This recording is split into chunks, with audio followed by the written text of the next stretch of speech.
In this segment, we will define commonly used measures for performing financial analysis and comparing leasehold interests, demonstrate the calculations involved in evaluating and comparing two lease proposals. Some commonly used measures for performing financial analysis and comparing leasehold interests are defined below.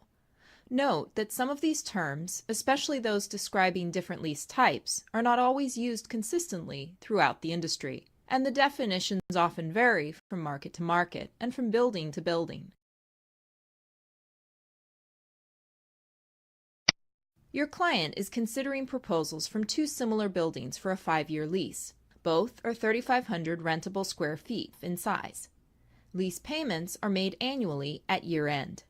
Your client has asked for your help in evaluating the two lease proposals and in making a selection. Click the Continue button to see what you should do to help your client reach a decision. Step 1. First, determine the cash outflows on both lease alternatives.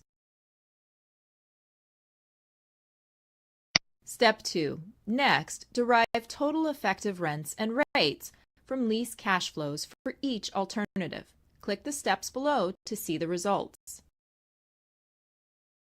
Continue to derive total effective rents and rates from lease cash flows for each alternative. Click the steps below to see the results. Step 3. Calculate the PV of the lease cash flows.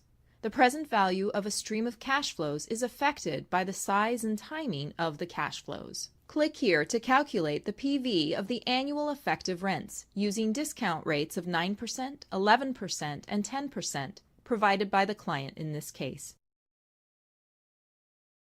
Users and their representatives will consider each of these analyses metrics in comparing lease alternatives. Some of these metrics may be more important than others, depending on the type of user, their business needs, future planning, and financial reporting purposes. In general, the following guidelines apply to all lease analysis situations. Convert all economic items of the lease into actual cash flows. When using the PV method of comparing leases, derive and establish a discount rate with the user, or use a range of discount rates. Establish with the user the most important economic units and issues for them. Make the lease term length the same for all alternatives to ensure a useful value comparison, if possible. Make the units of measure, usable or rentable, the same for all valid comparisons. This segment has described and demonstrated commonly used measures for performing financial analysis and comparing leasehold interests. In the next segment of this course, you'll examine different types of leases and additional total effective rent definitions.